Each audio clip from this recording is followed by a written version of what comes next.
Les titres qui seront développés à 6h45 et on démarre avec les bacheliers non orientés qui menacent de descendre dans la rue. Bonjour Maria, vous l'avez bien dit, 72 heures, c'est l'ultimatum donné au ministre de l'Enseignement supérieur pour les orientés.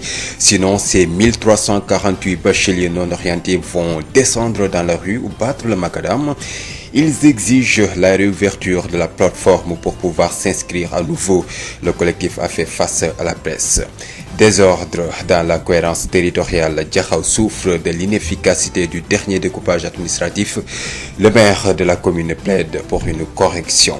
Fonds Force Covid-19 dans cette édition d'information sur les 8,410 milliards de francs CFA destinés au secteur du transport terrestre. 86% ont été dépensés. Les 14% restants sont justifiés par l'absence de finalisation du travail non encore complet au niveau des régions. Travail retardé par l'absence d'identification sur le secteur de l'interurbain et de représentativité pour les motos-taxis. Sur l'international, semaine décisive au Mali, le M5 annonce des caravanes sit-in et une grande manifestation pour obtenir le départ du président Ibeka. Babacar Sam, que l'on retrouve à 6h45 pour la première édition de ce bloc d'information. ginnaaw bi fanweeri simili ak benn tegoo ci li nga xam ne moo di juróom benn waxtu ñu dalal ko salaamaaleykum El Hadj Maodo Faye. aleykum salaam soxna Maria. ñu ngi lay ziare mel na ni ñi nga xam ne moo di ñi jot a am bac ndongo yooyu te orienté wuñ leen ñu ngi waajal grève bi. kay loolu sax ñoom dañu wax ne ñetti fan asalaamaaleykum mbokk yi ñetti fan la ñu may jëwriñ ji nga xamee ne moom la ñu gàll ci am ndoddam li aju ci wàllu njàng mu kawe mi bu fekkente ni léttu leen mbaa mu firi leen su keroogee ñoom lu golo xam na ko roggante doomam waaye dañuy génn ci biir mbedd mi wane seenu naqar daal di tàmbali yëngu-yëngal ñoom nag lim bi ci ndongo yooyu am baccalauréat boobu ngay wax am toll nañ ci junni ak ñetti téeméer ak ñeent fukk ak juróom-ñett ne daal ñoom fi nu toll ni ñoom bu ñuy ubbeet biir bi fokk rek ñu boole leen ci wala boog boo defu nag daañu delloo yaat buum ca boy ba li nga xam ne moom moo di seen aada. fële ca jaxaaw moom ni ñu séddalee suuf si ak itam dog-dog yi ñu ko def itam tax na askan wi nekk foofu la nekk ci ay tolof ak i benk ña ngi koy dund maire ba nekk ci commune boobu de nee na sax fi ñu toll ni loolee fokk ñu joyantiyaat ko ndax mbir mi jooy na lool. laaju yi tamit ci koppar yi nga xam ne dañ ko defoon ci force Covid 19 bi fi ñu toll nii ci lim bopp bu ñu ko jukkee ci koppar yi juróom-ñetti milliards yu toftalu ñeenti téeméer ak fukk ci ay millions yoo xam ne ñu ngi ko jëmale woon ci wàllu transport bi fi ñu toll nii téeméer bu nekk nag juróom-ñett fukk yi ak juróom-benn yépp jot nañ ko dugal ci béréb boobule waaye nag téeméer bu nekk fukk yi ak ñeent moom dafa desandi ndax daal am ci loolu ab liggéey la boo xam ne bi waroon nañu yegg ca njobaxtan la waaye nag jotuñu faa yegg ci yeneen xeet yi nga xam ne itam dafa jëm rek ci moto taxi yeeg yeneen i fànn ak itam transport bi la ca desandi loolu tax loola des daañ ci dikk léegi xabaar aju ci wàllu bitim réew itam daanaka ay bis gi ñuy dëgmal dana tar boo deful ndànk ca Mali Bamako M5 kët ñoom nee ñu daañu yëngal itam di def ay karawaan ak itam di sikk mu gaañi fenn fa nañu toog fa ngir daal IBK daal di jóg ca bopp nguur ga daañ ci toftal incha allah yeneen i xabaar. ci juróom-ñaari waxtu lay doon ci Sud FM seen rajo jërëjëf El Hadj Maodo Faye. Location de voitures et du transport touristique, Sénécartour a toujours accompagné l'État du Sénégal dans sa politique de développement socio-économique. Sénécartour, une nouvelle vision du transport. Sénécartour vous offre la revue des titres à la une des quotidiens. La revue de titres à la une des quotidiens de ce mardi 18 août 2020, 34 minutes après 6h, vous suivez Sud FM Sen Radio. Bonjour Adjaratou Ndeye Marième Ndiaye. Bonjour Maria. Revue de titres que l'on démarre avec Sud Quotidien. Sud Quotidien qui nous parle aujourd'hui du grand parti de El Hadj Malick Gakou qui a 5 ans, exclu de l'Alliance des forces de progrès, en même temps que Madame Matassi Diallo et Malick Gueye. Malick Gakou donc a mis sur pied un parti dénommé le Grand Parti. C'était le 17 août 2015. Après 5 ans d'existence, le leader du GP semble se calmer après le rêve brisé de succéder au président Macky Sall en 2019, freiné en cela par le Conseil constitutionnel pour défaut de parrainage. Également à la une de Sud Quotidien, nos confrères reviennent sur la grève du Sytjust, de même que l'affectation du magistrat Ngor Diop, limogeage de Moustapha Ka et Samba Ndiaye Seck. Maître Malick Sall civile en eau trouble. À la une du journal Tribune, report indéfini des élections locales, le Corona deal des politiques. Nos confrères du quotidien LAS nous parlent du dialogue politique, de la reprise du dialogue politique avec les modalités qui seront fixées demain. À la une du journal Le Quotidien, annulation ou pas des événements religieux, un bras de fer entre foi et Covid-19. En tout cas, pour ce qui est du Magal de Touba, pour le professeur Massamba Diouf, le Magal peut briser les barrières. Il l'a déclaré dans le journal Vox Populi. Nos confrères du journal Enquête nous parlent aussi du Covid-19 avec cet accroissement des cas positifs et décès de Covid-19, et nos confrères se demandent s'il ne faut pas confiner la région de Dakar. Et à la une du journal Direct News, 2 mois de paralysie de la justice, n'est-il pas temps que le président Macky Sall intervienne? C'est la question que se posent nos confrères. Nos confrères du quotidien Le Soleil nous proposent aujourd'hui un dossier sur les jeunes diplômés sans emploi, les parchemins de la désillusion. Et nous parlons avec nos confrères du quotidien Le Témoin de cette quasi-faillite de la SAR, la Société africaine de raffinage. Le cabinet Sitac Africa avait pourtant alerté dès 2014. Terminons, Maria, par ce jeune qui a 16 ans seulement. Il s'appelle Mohamed Rassoul Aïdara, a inventé un robot distributeur de gel. Il déclare qu'il rêve de fabriquer des drones made in Sénégal. Sénécartour di société bi ñu gën a ràññee ci wàllu location auto ak dem beeg dikk bi ci wàllu tourisme xam nañ ko nu ko jekk ci gunge réewum Sénégal ci développement. Sénécartour gis-gis bu bees ci wàllu dem beeg dikk bi. Sénécartour moo leen di may li gën a fës ci këru yéenekaay. talaata fukki fan ak juróom-ñett ci weeru 2020 fanweeri simili ak juróom-benn tegu ci juróom-benn waxtu salaamaaleykum Adjaratou Ndeye Mariam Ndiaye. maaleykum salaam Maria.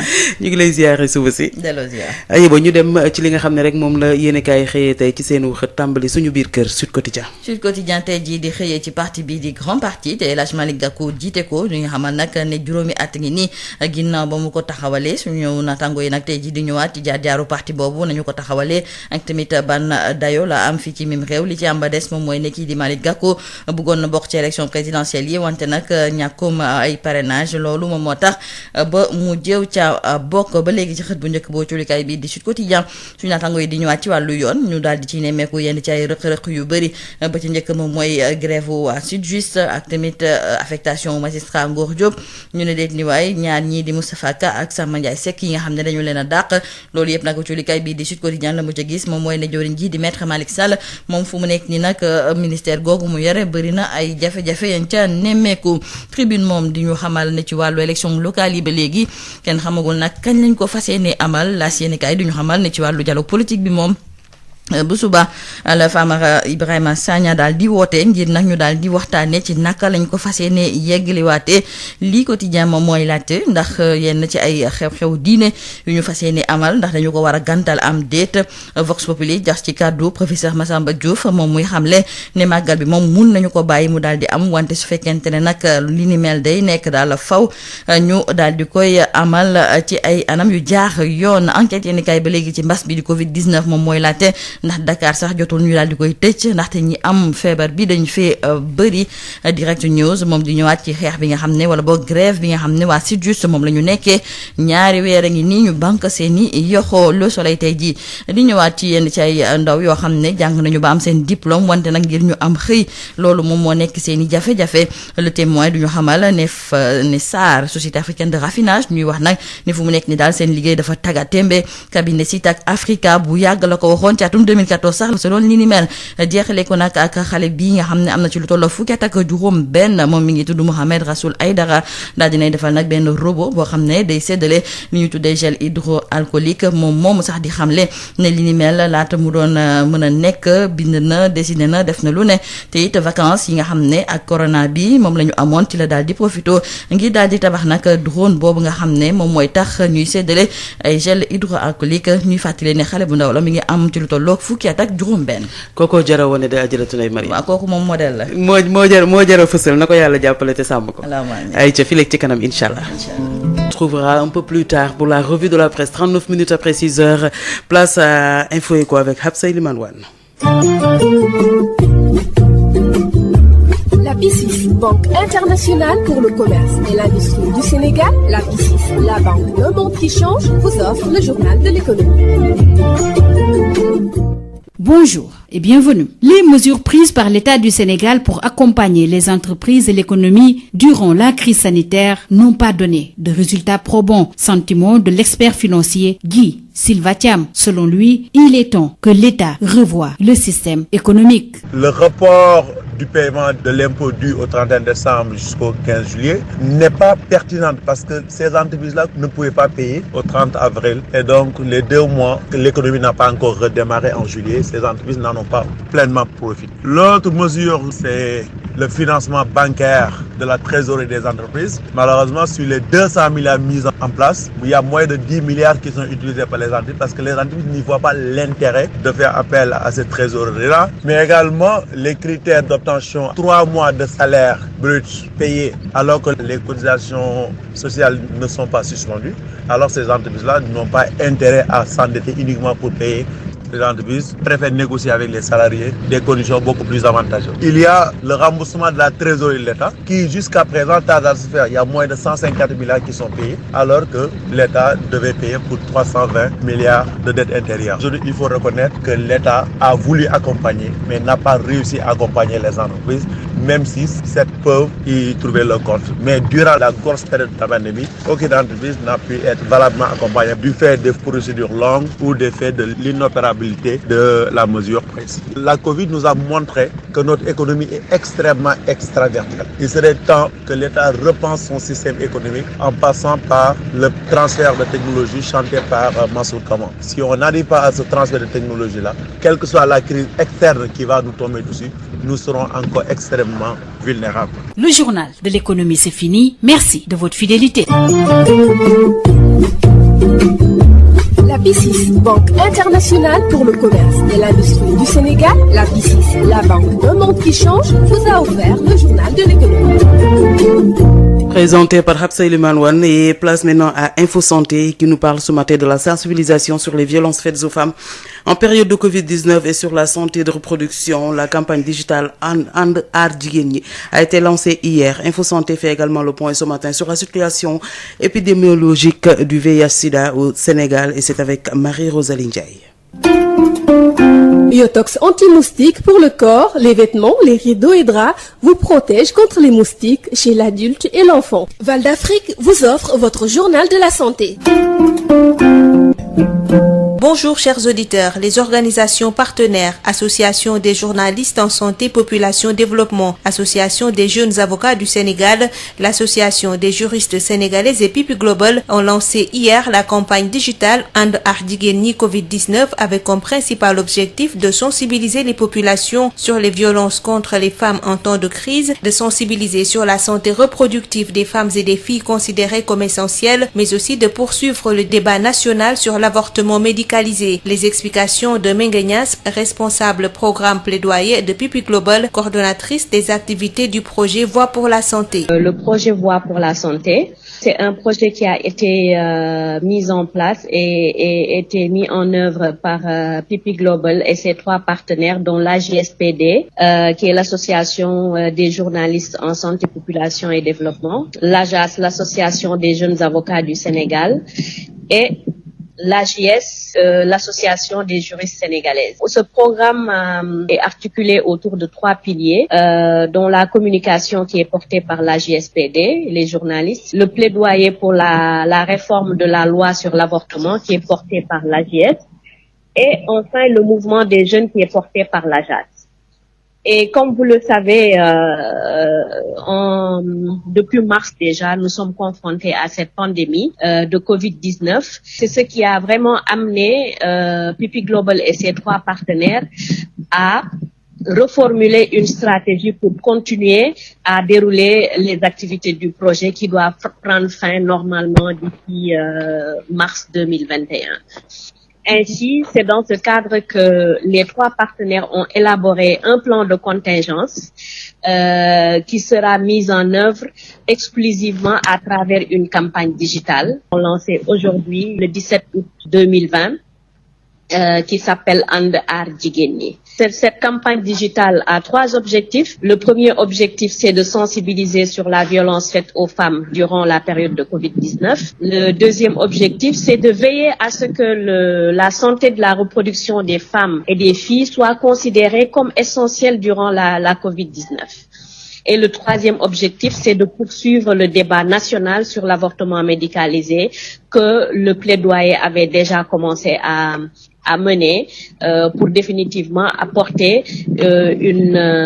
faire passer la réforme de loi sur l'avortement médicalisé en conformité avec l'article 14 du protocole de Maputo. Les nouvelles infections de VIH/SIDA sont passées de 4428 à 1427 entre 2005 et 2019, représentant une baisse de 67,7% au Sénégal. Le CNLS, s'appuyant sur des données de l'ONU-SIDA, souligne que l'épidémie du sida au Sénégal est de type concentré avec une prévalence basse dans la population générale âgée de 15 à 49 ans qui s'établit à 0,5%. Cette prévalence est très élevée dans certaines populations comme les professionnels du sexe, hommes ayant des relations sexuelles avec des hommes et les usagers de drogues injectables. Il indique que le mode de contamination reste essentiellement par voie sexuelle alors que les nouvelles infections touchant la catégorie des individus âgés de 25 ans et plus est de 22,5% et est de 14,4% chez les personnes âgées entre 15 et 24 ans. C'est tout pour aujourd'hui. Merci de nous avoir suivis.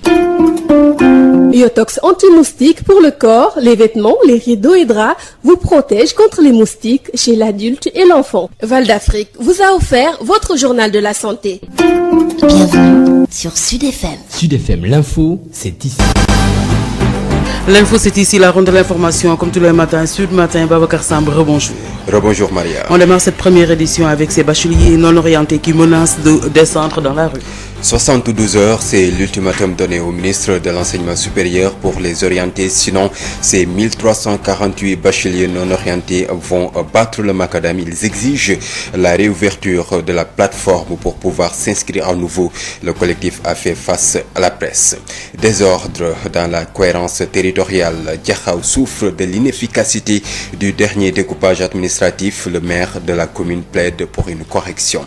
Fonds Force Covid-19 dans nos éditions sur les 8 milliards 410 millions de francs CFA destinés au secteur du transport terrestre. 86% ont été dépensés. Les 14% restants sont justifiés par l'absence de finalisation du travail non encore complet au niveau des régions. Sur l'international, semaine décisive au Mali, les M5 annoncent des caravanes, sit-in et une grande manifestation pour obtenir le départ du président Ibeka. Merci à vous Babacar Samb. Le développement de ces titres, c'est juste après ceci.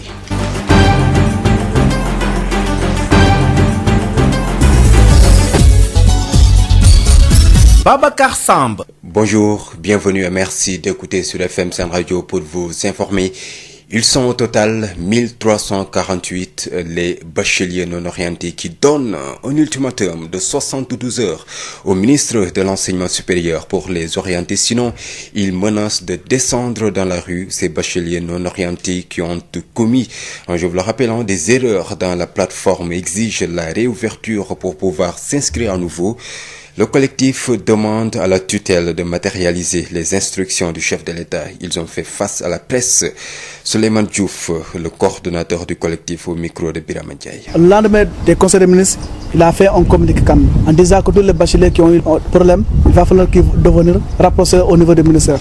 Le lundi, j'ai parlé au niveau du ministère pour avoir des informations très claires. Mais ce que j'ai vu là-bas, vraiment, ça me fait très mal. Parce que s'ils font cela, je dirais qu'ils ne rentreront personne. C'est-à-dire, les bacheliers qui ont fait d'erreurs en s'inscrivant au niveau du bac étranger ou le bac sénégalais, nous disent aussi encore qu'ils ne font pas partie. Les bacheliers qui n'ont pas pu valider leurs inscriptions, c'est-à-dire ne pas pu avoir l'INE, mot de passe, ou aussi encore, ils ne font pas partie. Et les gens qui n'ont pas pu payer leurs 25 000, aussi encore, ils ne font pas partie. Mais je demande, s'il a fait cela, le ministre Cheikh Oumar Anne, je dirais qu'il ne rentrera personne. Alors, c'est le président de la République qui a fait cette communiqué. Il n'a pas fait une comparaison, mais c'est le ministre Cheikh Oumar Anne qui est en train de faire la comparaison à côté de nous. Donc, justement, ce que je dis encore une fois au président de la République, de nous aider quand même en parlant avec le ministre Cheikh Oumar Anne, parce qu'il est en train de jouer avec le temps. Il n'est pas encore tard pour nous. Parce que ce qu'il a dit encore une fois, pour ceux qui recevront les orientations, il va falloir qu'ils attendent à nos petits frères qui ont leur bac cette année-ci, c'est-à-dire les élèves qui sont au niveau de la terminale. Donc, encore une fois, nous souhaitons l'ouverture de la plateforme pour qu'on réinscrive à nouveau. Parce qu'on élève un bachelier qui est à Tambacounda, soit Matam, Ziguinchor entre autres, n'a pas eu la capacité de venir au ministère. Vu l'événement quand même, vraiment ça ne va pas du tout. D'ici 72 heures, si le ministre n'a pas pu faire un autre communiqué à côté de nous, on va descendre sur le terrain. Puisque c'est le président qui a dit l'orientation de tous les bacheliers. Il n'a pas fait une comparaison. Promotion de l'enseignement des sciences dans le département de Goudomp, le collège de Yarang Balante dispose des équipements adéquats qu'il peine à utiliser faute de courant électrique. Cette commune de l'extrême sud du pays, longtemps éprouvée par le conflit armé en Casamance, sollicite le soutien des pouvoirs publics pour accéder à l'électricité. Ibrahima Sow, le principal du CEM de Yarang Balante, au micro de Moussa Dramé. Donc, ici au CEM de Yarang, la principale difficulté qu'on rencontre, c'est le manque d'électricité. Vous-même, vous venez de le constater avec moi. Le matériel informatique est là, mais qu'on ne pourra pas utiliser, faute d'électricité. C'est des panneaux et le matériel que vous avez vu ici, avec un risiographe, des photocopieuses, des imprimantes Lexmark, les panneaux ne peuvent pas supporter ça. Donc, c'est du matériel qui sera là stocké. S'il n'y a pas de courant, qu'on ne pourra pas utiliser. On est désolé quand même de le constater. C'est vraiment amer d'avoir un matériel pour améliorer les enseignements apprentissages, surtout dans le domaine des sciences. Mais malheureusement, si le matériel est là, stocké, si on ne l'utilise pas, ça va impacter négativement sur les enseignements apprentissages. On a reçu le matériel depuis le mois de mars 2020. Oui, actuellement, on a un effectif de 352 élèves, dont 218 garçons, dont répartis dans 8 classes pédagogiques, 2 6e, 2 5e, 2 4e et 2 3e. Il y a le village de Bambato, il y a le village de Fassan, il y a le village de Binakunding, il y a le village de Fassada, le village de Djirban et d'autres villages qui sont de l'autre côté de la frontière. Il y a certains CM qui parlent aussi des élèves qui viennent de l'autre côté de la frontière. Sous-équipement, déficit de personnel et mauvaises conditions de travail, les centres d'appui au développement local CADL n'existent que de nom. Le ministre des collectivités territoriales, du développement et de l'aménagement du territoire élabore un vaste programme de modernisation de ces structures. Omar Gueye a visité les CADL de Fatick et de Ndiob, Gossar. Le ministre des collectivités territoriales, du développement et de l'aménagement des territoires a élaboré un vaste programme de modernisation des centres d'appui au développement local, des bras techniques de l'administration déconcentrée et de l'administration décentralisée laissés à eux-mêmes avec un manque criard d'équipement. Oumar Gueye a constaté de visu ce lundi les mauvaises conditions de travail au niveau des CADL de Fatick et de Ndiob. Le chef de service départemental de l'appui au développement local de Fatick loue en Jakarta pour aller en réunion. Ces CADL ont été laissés en rade. Les conditions de travail ne sont pas des meilleures. Un sous-équipement et même des conditions pour se déplacer difficiles. J'ai été très touché quand j'ai été à Fatick et que madame le chef de service départemental de l'appui au développement local me dit que quand elle doit se déplacer pour aller en réunion, à la gouvernance, à la préfecture ou ailleurs, elle loue en Jakarta. Je peux vous annoncer que nous allons redynamiser les CADL au niveau du Sénégal. Il y en a 171. Je les repositionner pour que ces services-là soient des services digne de son nom. L'agence d'exécution des travaux d'intérêt public, maître d'œuvre du programme, prépare l'appel d'œuvres pour le recrutement des entreprises qui vont réhabiliter ou construire les CADL. Elhadj Malick Gaye, directeur général de l'AGETIP. Nous avons pratiquement bouclé les études architecturales et techniques et nous allons incessamment lancer les appels d'offres pour recruter les entreprises qui seront chargées tellement en début 2021 de la réhabilitation et de l'extension des CADL. D'abord il y a le niveau régional, le niveau départemental et le niveau local. Et nous allons continuer à faire les tournées au niveau des 171 sites qui ont été identifiés. La création des CER, centres d'expansion rurale, date de 1954. Ils ont changé de statut en 2005 pour devenir des CADL, centres d'appui au développement local. Ngor Sarr, Fatick, Sud FM. Ngor Sarr, devant le ministre des collectivités territoriales, le maire de la commune de Diakhao a plaidé pour une correction du dernier découpage administratif qui a créé un désordre, dit-il en tout cas, dans la cohérence territoriale.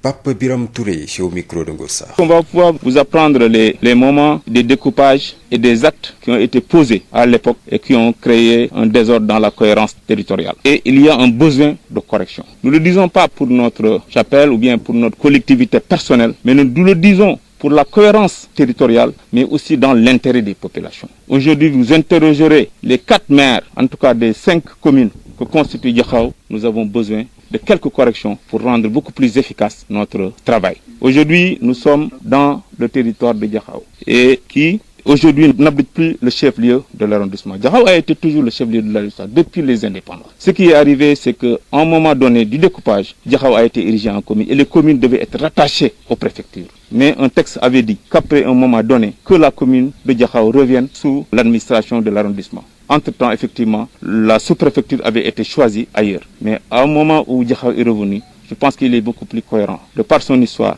de par sa position stratégique. Parce que les 5 communes aujourd'hui qui constituent Diakhao sont un peu autour de Diakhao. Toutes les infrastructures donc, qui abritent l'administration, aussi bien la sous-préfecture, aussi bien les autres sont de Diakhao. Maintenant, il faut des corrections qui sont globales. C'est juste la doléance ou bien la préoccupation que nous avons. L'info, c'est aussi le fonds Force Covid-19 sur les 8 milliards 410 millions de francs CFA destinés au secteur du transport terrestre. 86% ont été dépensés, les 14% restants sont justifiés par l'absence de finalisation du travail non encore complet au niveau des régions. Un travail retardé par l'absence d'identification sur le segment de l'interurbain et de représentativité pour les mototaxis.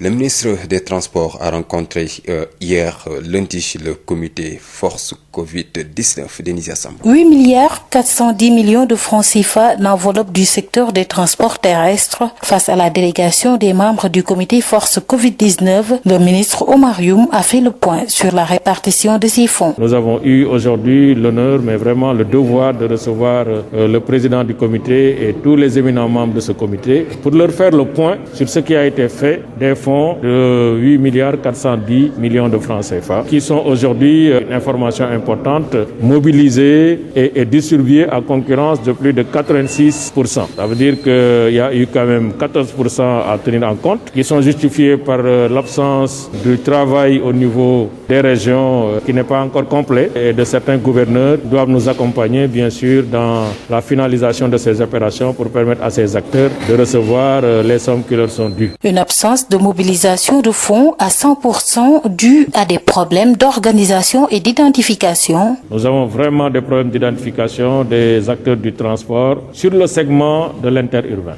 Nous sommes en train de travailler avec les directeurs régionaux sous la supervision des gouverneurs pour pouvoir les identifier, ce qui semble être fait à plus de 100%. Aujourd'hui donc presque tous les comités régionaux ont procédé à l'identification de tous les opérateurs. Il reste maintenant à établir les critères pour déterminer les montants pour chaque opérateur parce que chaque opérateur a un parc et les parcs en termes d'ampleur et d'importance sont différents. Donc ça aussi c'est un travail qui doit être fait pour que les paiements, très certainement je pense à partir de la semaine prochaine pour ce qui concerne les opérateurs de transport interurbain, les paiements seront faits. Il reste 2 autres problèmes, c'est les mototaxis qu'on appelle Jakarta qui ont des problèmes d'identification, des problèmes de représentativité parce qu'ils ont plusieurs organisations qui parlent pour eux et donc il faut les mettre ensemble pour travailler. 3e difficulté, c'est les taxis urbains. Même problème, même difficulté, absence de solution pour l'instant. C'est la désorganisation, c'est la pluralité des acteurs, mais aussi c'est des problèmes d'identification de ces acteurs. Nous sommes en train aussi de travailler à travers les comités régionaux pour surmonter ces difficultés. Des difficultés qui seront certainement prises en charge d'ici la fin de la semaine pour l'effectivité des paiements, a rassuré le ministre Oumar Youm. Diamniadio, Denisia Sambou pour Sud FM.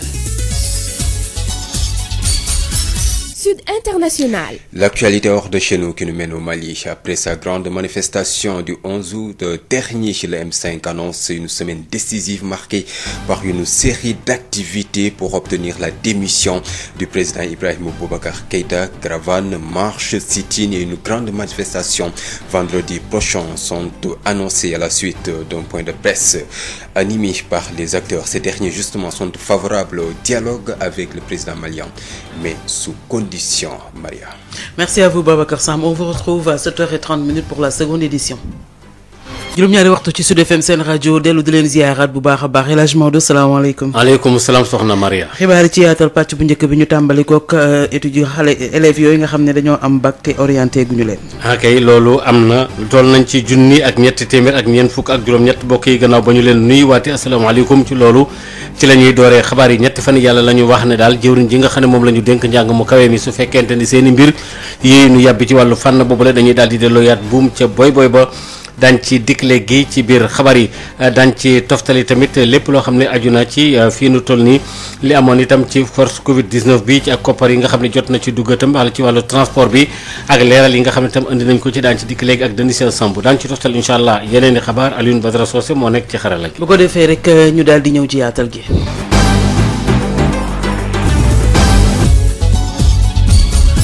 Maodo Faye junni lañ ak ñetti téeméer ak ñeent fukk ak juróom-ñett ci ñoo xam ni dañu am lijaase bi nga xam ne moo di baccalauréat waaye nag dafa amul fenn foo xam ne fii dañ leen faa dëgmal ngir itam ñu war faa mën a dem loolu nag métti na ndongo yooyu ba daal nee ñu ñetti fan yàlla la ñu wax ne daal jëwriñ ji nga xam ne moom la ñu dénk njàng mu kawe mi su fekkente ne loolee saafarawu ko lu golo xam na ko rogantee doomam Souleymane Diouf kenn ci ñoo waxtaan ci ak Birama Ndiaye. loolu lañ doon xaar parce que bu ñuy mën a ko ba dafa yàgg na trop mois de décembre mais bu gën a tamit def communiqué bi tamit dañoo kontaanoon mais lendemain vraiment tamit ministère dafa génnoon def communiqué wax ne képp ko am problème rek na nga ñëw ministère finalement ma dem foofu dem xooli information mais li ma fa jëlee aussi encore daf ma jaaxal ñëpp parce que bi ma ñëwee dama leen nital lépp li ma fa jëlee foofu nee na ma daal moom képp ko am bac étranger bokkoo ci parce que ñoom dañoo juumoon au lieu ñuy bind ci bac sénégalais yi ñoom ñu bind ci bac étranger bi ñu ne ñoon duñ ci bokk encore une fois ñi nga xam tamit jotoon valider seen inscription c'est-à-dire ñoom amuñu mot de passe amuñu idée nee na aussi encore ñoom duñ ci bokk ñi nga xam tamit jotoon seen idée mais jotoon valider xaw ma nan la demee noonu mais noonu ñoom tamit bokkuñu ci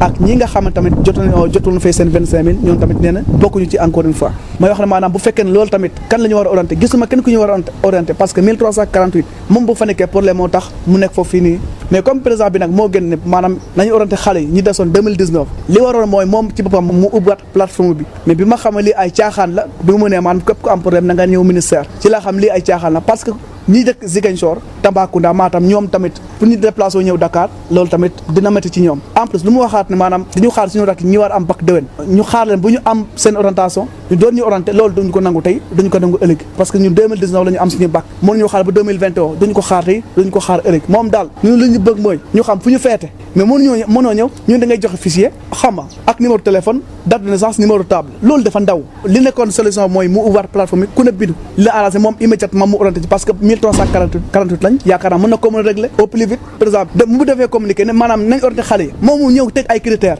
loolu ça ne va pas du tout mu lànk bañ ñu orienté mu ñëw fii teg ay critères il est en train de jouer avec le temps quand même ñun lii li ñu def nii nekk suñu coobaar quand même mais moom lu ñu ko wax mooy bu fekkee ne moom deful réaction d'ici 72 heures on va descendre sur le terrain.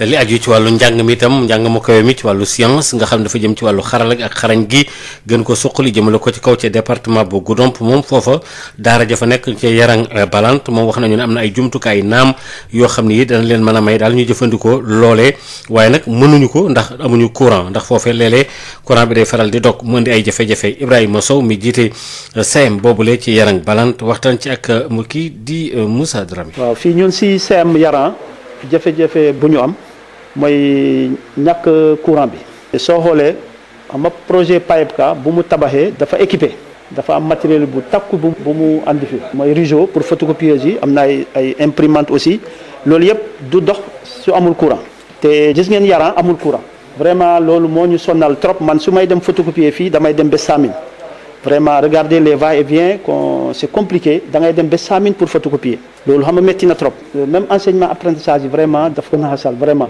loolu mooy suñu problème majeur xanaa delloo ginnaaw rek jàng xale yi parce que ñoom objectif bu ñu ko andi woon c'est pour booster les sciences dans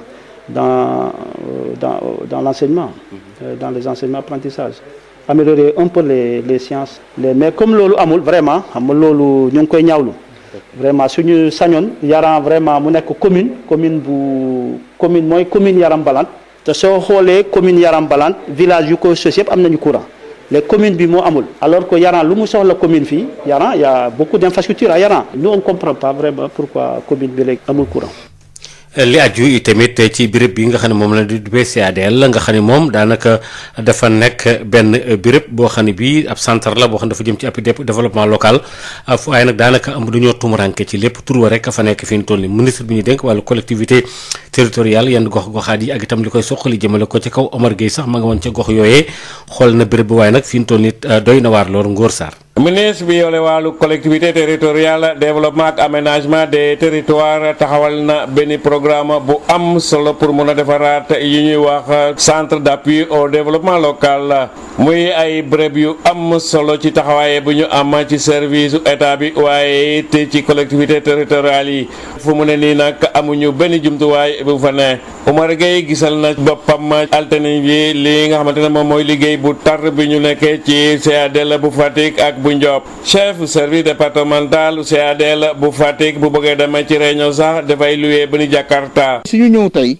dafa doon programme bu ñu ubbi ci ndigal nag muy ndigalu président Macky Sall pour ñu moderniser redynamiser CADL yi. dañu am rôle bu am solo bu ñuy doxal ci réew mi. bi ñu ñëwee nag xool gis nañ ni conditions yi daal matagul. ba tax na ci ndigalal président de la République dinañu indi programme bu bees pour moderniser leen. yokk tamit seen recrutement. renforcer seen équipement. ndax gis naa ni bi ma demee Fatick. ki nga xam ne moo yor service départemental bu appui au développement local nee na moom buy dem réunion day louer Jakarta. agence d'exécution des travaux d'intérêt public di AGETIP bi nga xamante ne moom moo war a saytu liggéey bi ni mel mu ngi waajal appel d'offre pour ñu mën a tànn entreprise yi nga xamante ne ñoom ñoo war a defaraat wala bokk ñu tabaxaat ay CADL. El Hadj Malick Gueye mooy directeur général bu AGETIP. defoon nañu benn mission ci biir Sénégal structure yooyu nu jaar pare nañu seen ay études architecturales et techniques fi mu nekk ni noo ngi nekk ci procédure bu ñuy lancer seen ay appel d'offre pour mën a soit réhabiliter soit construire des neufs ces deux programmes donc loolu pare nañ ko programme la bu xaw yaatu c'est 171 sites alors que ci 3 régions rek la ñu nekk gum desee nañu 1 région à faire. barab yooyu ñu doon wax serre di centre d'expansion rurale ñu ngi leen taxawal ci réew mi ci atum 1954 waaye ci atum 2005 la ñu changé tour doon fu mu ne nii centre d'appui au développement local maanaam CADL.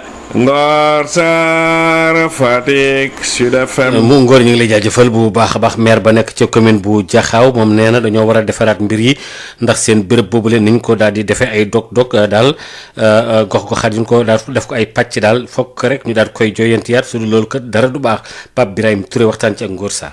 li nga xam ne daloon collectivité locale yu bëri muy moom.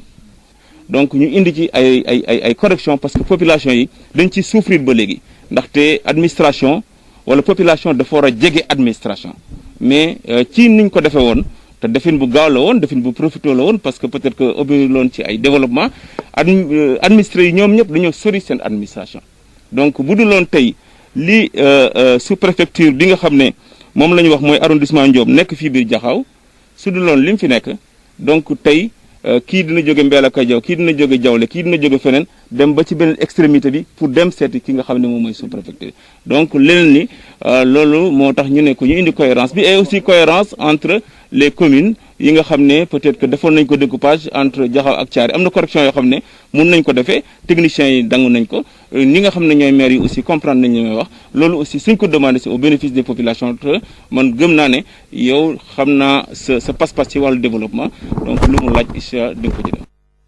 li juróom-ñaari waxtu moo dem ba feggoog daanaka luy jege juróom-ñeenti minutes li aju ci wàllu fond ay koppar yoo xam ne dafa jëm ci force Covid 19 bi ci juróom-ñetti milliards bu nu ko jukkee yoo xam dafa toftalu ñeenti téeméer ak fukk ci ay millions yi nga xam yëpp dañ ñëwoon dañ koy jëmale ci secteur transport bi fi nu toll ni daanaka lañ ca dugal téeméer bu nekk juróom-ñett fukk yi ak juróom-benn ne ñu tàbbal nañ ko ci waaye nag des na téeméer bu nekk fukk yi ak ñeent loolee xëy na liggéey bi dafa am lu ca desandi moo tax Denisia Sambu. juróom-ñetti milliards ak ñeenti téeméer rek fukki millions koppar gi nga xam ne moom la ñu jagleeloon secteur secteur transport terrestre gannaaw ba mu jàkkaarloo ak membre yi bokk ci comité force Covid-19 ministre Oumar Youm dellusi na ci fi ñu toll ci séddale bi. mbir mi nag tey bu ñu koy xayma moom bu ñu noon téeméer juróom-ñetti fukk yi ak juróom-benn maanaam sotti na 86% ci li ñu waroon def nañ ko bu dee kit alimentaire yi joxe nañ ko bu dee xaalis bi presque 100% xaalis bi mobiliser nañ ko ci sunu compte mais presque 90% xaalis bi ñu mobiliser sunu compte yóbbu nañ ko jox nañ ko soit comité régionaux yi ñu ngi ak moom soit comité régionaux yi sax joxe nañ xaalis bi lu dem ci gaaru Thiès par exemple 100% de mobilisation ci lañ joxe ci xaalis bi donc li ñu leen waroon jox yëpp muy 600 millions de francs CFA mobiliser nañ ko joxe nañ aussi 554 millions ci 600 millions yooyu tey 14 millions moo des loo xam ne gouverneur la ñuy xaar pour jox ko donc loolu mooy lu am solo à Dakar Dem Dikk li ñu ko waroon jox nañ ko à 100% ñoom ñu ngi fi woon firndeel nañu loolu AFTU nga xam ne moo boot chauffeur transport urbain yi nga xam ne ay opérateur privé lañ ci Dakar ñoom it li ñu waroon jot nañ ko à 100% donc loolu daal mooy situation bi nga xam ne mu ngi fi li ci des nag am na ay difficultés yu expliquer pourquoi ñooñu waroon jot maanaam taxi yi jotuñu pourquoi moto Jakarta ba léegi jotuñu pourquoi ba léegi car rapide Ndiaga Ndiaye jotaguñu. li tee nag ñu dab 100% ci wàllum séddale boobee nag bokk na ci ay jafe-jafe yu aju ci wàllum identification waaye tamit organisation. loolu explication bi ñaar la.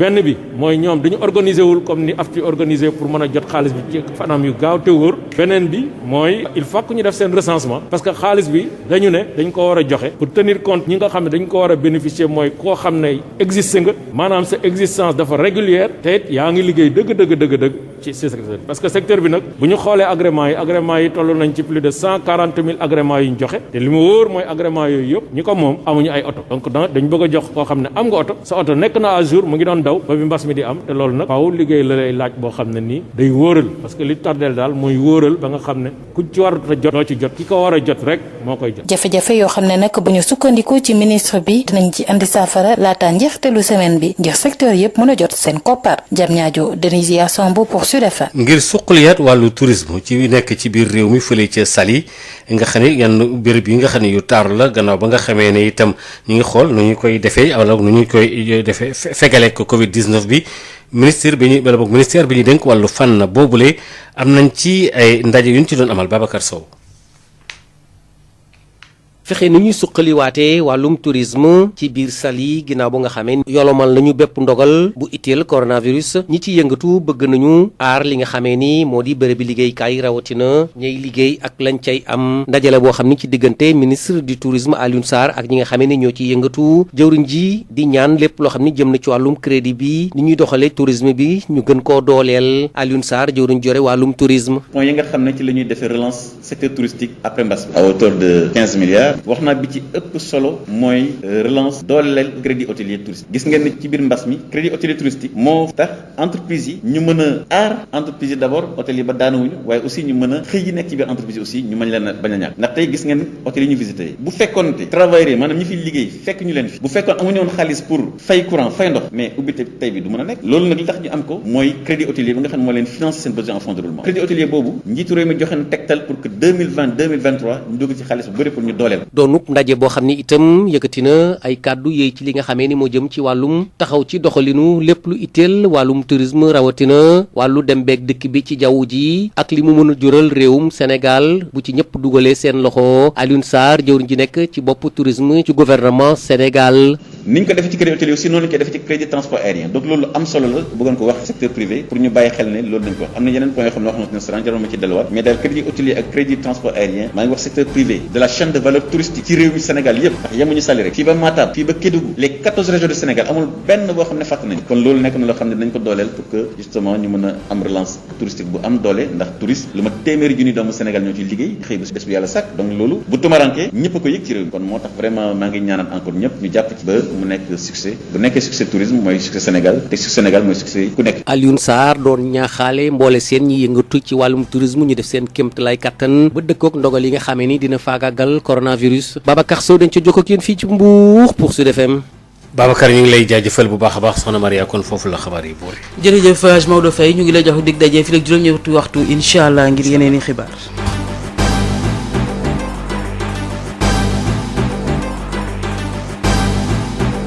Lorsque les autres visent Dakar, nous allons plus loin.